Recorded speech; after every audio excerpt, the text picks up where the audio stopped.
Pagar menos de 6% na tributação de um infoproduto é uma prática que tem sido adotada por vários players do mercado digital.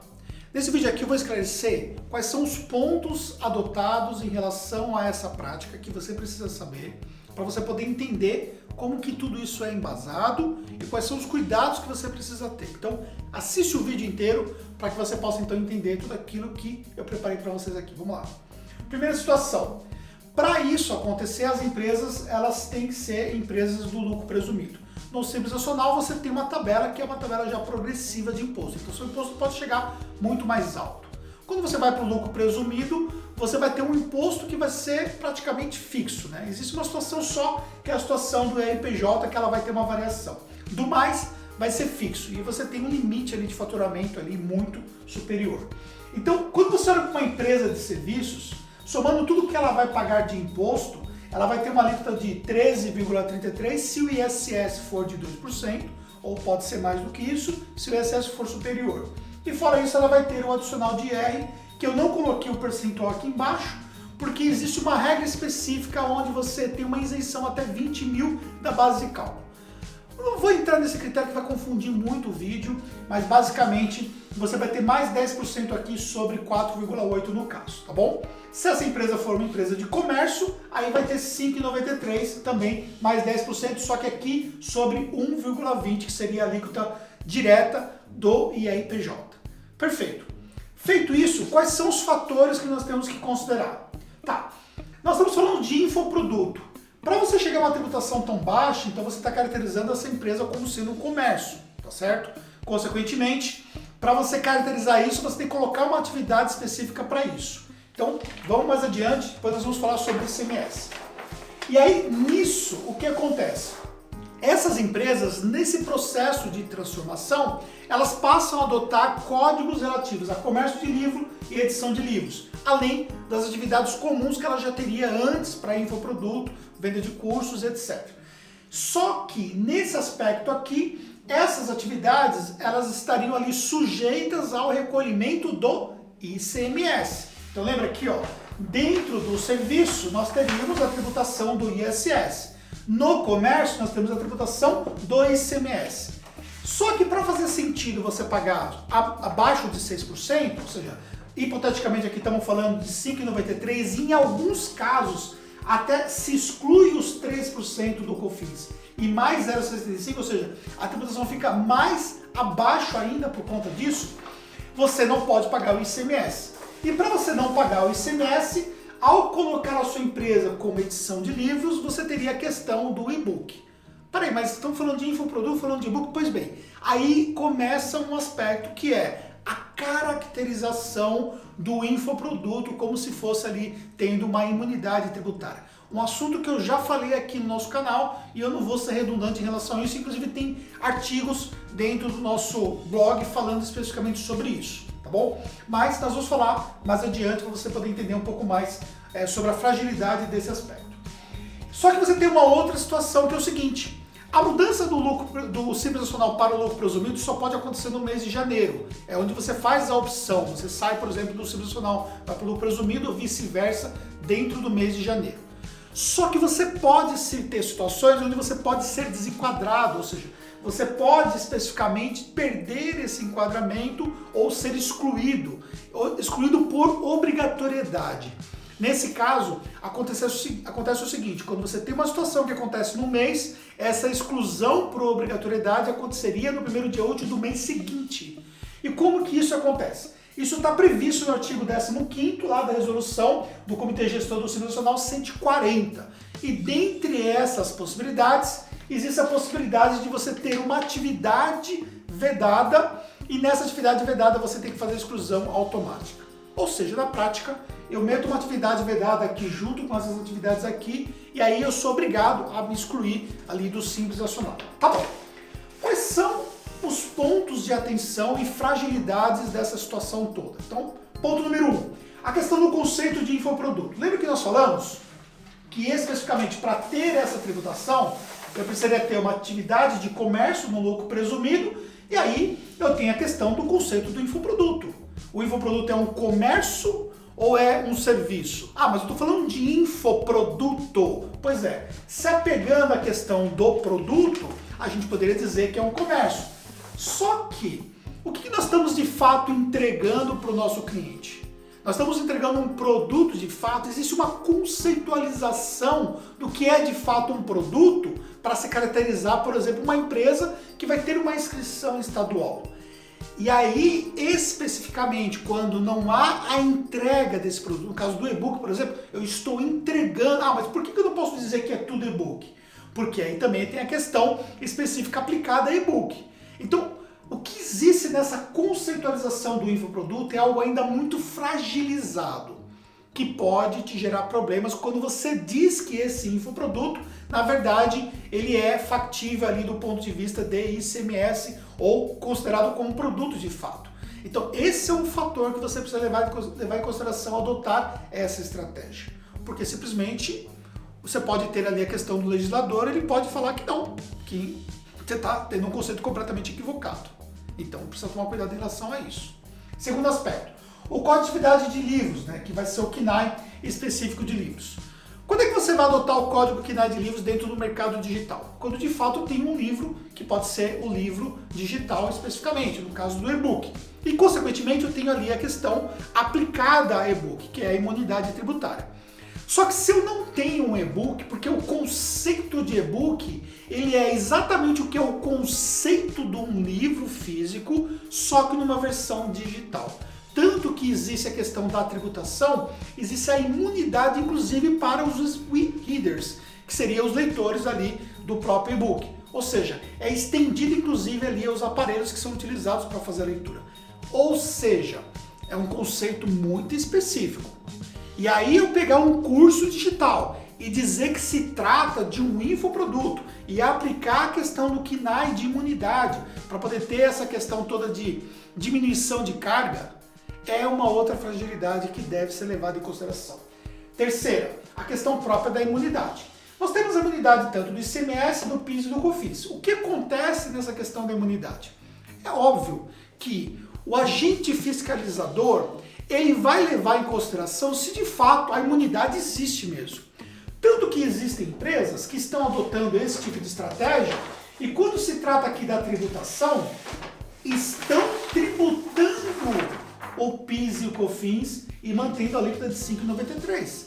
Estão ignorando a questão da imunidade no PIS e COFINS, mas estão aplicando na questão do ICMS. Então, ou seja, precisa pensar especificamente se existe essa imunidade. E quando existe essa imunidade, qual é o embasamento para essa imunidade de fato não te dar problema. Por quê? Se eu tenho um e-book, eu entrego o e-book de forma digital, esse e-book tem um preço compatível com o que seria um e-book de mercado, ou se a relação infoproduto, a parcela de e-book, ela seria compatível, aí sim eu posso ter uma imunidade com segurança. Agora eu pegar um infoproduto que custa R$ 1.500 e eu dizer que 100% dele é um e-book, ou eu dizer que 80% dele é um e-book, ah, mas eu não estou falando, eu não estou dizendo que é e-book. Quando eu faço a minha nota fiscal, eu não estou dizendo que é e-book. Só que quando você pega a nota fiscal, o que está ali na questão da descrição da nota do ponto de vista de onde você está se amparando na questão da tributação? E você dizer que há uma extensão de um tributo, do infoproduto para a questão da imunidade dentro ali do e-book, ou fazer toda uma bagunça em relação a todo esse assunto, mas para dizer realmente que você tem uma imunidade, cuidado por esse caminho. Muito cuidado por esse caminho, porque você pode ter problemas em relação a isso. Terceiro aspecto, tá? Quarto aspecto, o desenquadramento quando ele é feito nessa situação. Lembra que eu falei que aqui nós temos a questão que eu posso de fato ter uma atividade que me obriga a fazer a exclusão do Simples Nacional. Ponto. Isso é factível, isso é certo. Agora, eu exerci de fato essa atividade? Eu vou lá e coloco uma atividade, por exemplo, que ela é excluída por obrigatoriedade, como o caso, por exemplo, de uma participação societária. Então, eu coloco a atividade que eu tenho participação societária, é obrigado a fazer exclusão. Tá. Existe de fato uma participação societária? Ou eu tenho outras participações, mas que participações societárias? Eu estou exercendo de fato essa atividade? ou eu estou inserindo essa atividade pura e simplesmente para forçar um processo de desenquadramento? Esse é o quarto fator que eu quero que você leve em consideração em relação a esse assunto. E o quinto fator é quando eu tenho uma concentração de endereços de empresas no mesmo endereço. O que acontece na própria Tati? Nós temos uma sede virtual e nós temos uma concentração de empresas no mesmo endereço. Ou com contador, como é o nosso caso também. Beleza. Se eu tenho uma situação específica onde uma dessas empresas ou um grupo dessas empresas estão ali adotando uma mesma estratégia e essa estratégia ela for descaracterizada pelo fisco, no meu entendimento, o fisco vai pegar todas as demais empresas que estão sob a responsabilidade do mesmo contador ou que estão no mesmo endereço e vai de fato caracterizar todas elas da mesma situação. Vai pegar no efeito cascata, uma a uma dessas empresas. Qual é a situação disso tudo? A gente precisa entender que existem vários históricos de ações do fisco em relação a situações semelhantes. Não especificamente nesse caso, mas semelhantes. Por exemplo, quando foi adotada imunidades de outras naturezas, quando foi aplicada imunidade em relação a papel, isso está disponível para você consultar, que fala especificamente de ações sobre imunidade do papel. Outro exemplo, quando você utilizou créditos fictícios para poder diminuir a tributação, existem ações específicas em relação à utilização de créditos fictícios. E sempre essas ações elas se concentram ali nas empresas que estão no mesmo endereço ou sobre a responsabilidade de um profissional ou sobre, no caso, por exemplo, de uma solicitação ali de ressarcimento, alguma coisa indevida, que foram solicitadas por um profissional que efetivamente nem precisaria ser um contador nesse caso. Ou seja, qual é o cuidado que precisa existir é que você pode ter um efeito cascata aí. Qual a recomendação que eu dou para você em relação a tudo isso? Para você poder fazer a questão da sua tributação, você precisa entender o mínimo sobre tributação. Então, quando alguém te faz qualquer tipo de indicação, é importante que você tenha uma segunda opinião. Uma coisa é eu entregar para você o que é o beabá.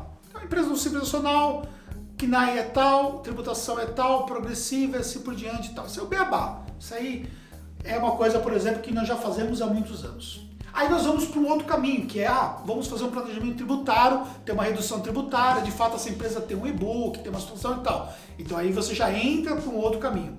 Segundo, realmente vale a pena a gente fazer uma tributação, porque em alguns casos não vale a pena.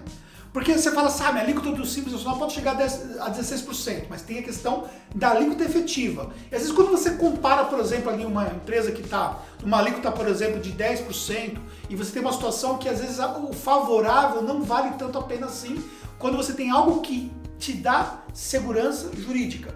Quando você não tem segurança jurídica, tranquilo. Você só enfia o problema para debaixo do tapete. Um dia esse tapete pode de fato ali aparecer os problemas? Pode. O que você precisa entender é que se porventura você entrar num aspecto que o fisco simplesmente descaracterizar, ele fala assim, esse negócio de KNAI aqui de livros, isso aqui, esquece. Vocês não têm livros aqui não, vocês não têm e-book. E isso é uma coisa que tem que ser considerado, porque o fisco estadual, principalmente de São Paulo, durante muito tempo, antes de ter a decisão do STF, ele tinha uma questão própria ali, onde não permitia que isso acontecesse com facilidade. Por quê? Porque existe uma discussão jurídica em relação a isso. Não existe discussão jurídica sobre infoproduto.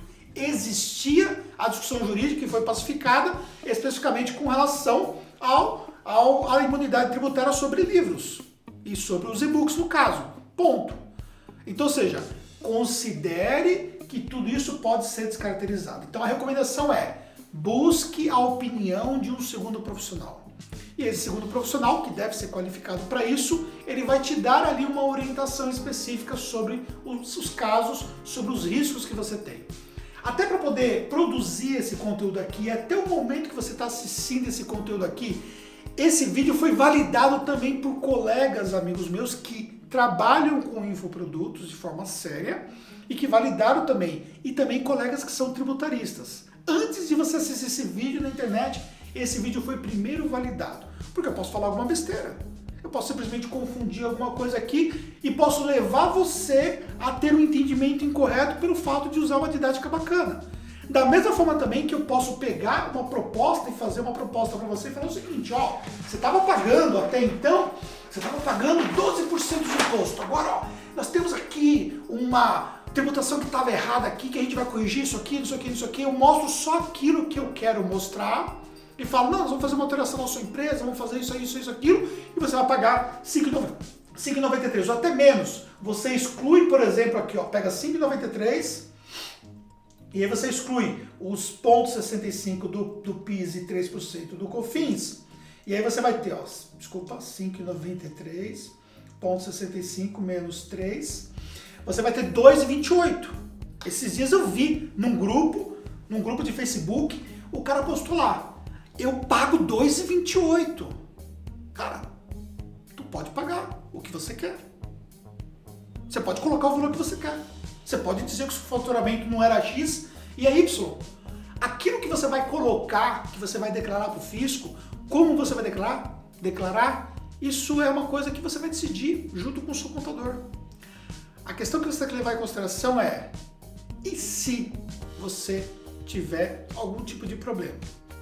Então, o nosso posicionamento é, sim, nós temos que pagar o menor imposto possível, mas desde que, ao pagar o menor imposto possível, eu não estou colocando em risco a empresa. Ou se eu tenho um planejamento tributário, que é uma questão ali, que é uma discussão específica, judicial e tudo mais, beleza? Qual é o amparo que eu tenho em relação a isso? Como é que isso vai ser discutido judicialmente se tiver algum tipo de problema? A empresa tem condições de arcar especificamente com um processo judicial, caso você tenha algum tipo de problema? Então, são uma série de fatores que a gente tem que levar em consideração ao fazer um planejamento tributário. Agora, eu simplesmente apresentar uma possibilidade para o mercado e essa possibilidade coloca em risco é uma coisa que você deve considerar. Então aqui não cabe a mim dizer o que você vai fazer em relação à sua empresa. Agora, a gente leva em consideração cada caso para poder dar a indicação melhor para os nossos clientes. Como é que nós fazemos aqui na Tagus?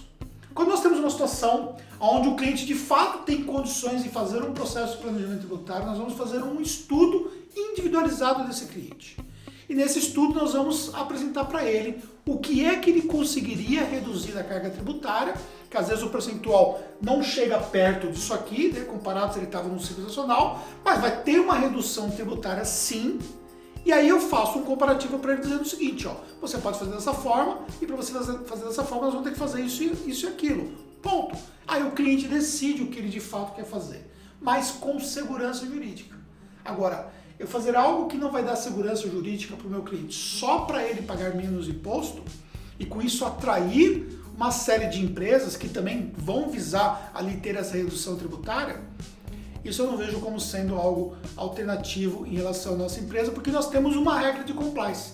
Nós construímos um negócio para atender negócios digitais, um negócio contábil que atende negócios digitais. E os nossos clientes não vão sofrer com relação a processos de fiscalização, processos judiciais, por conta de aspectos tributários, se seguir as nossas orientações. Esse é o fator que faz a grande diferença em relação àquilo que nós prestamos. Fez sentido para você? Enfim, deixa o seu comentário aqui. Eu só quis esclarecer para você saber um pouco melhor o que está por trás de uma estratégia onde você vai pagar menos de 6% de imposto. Se tiver alguma dúvida, entre em contato com a Tagus, nos encontramos no próximo vídeo.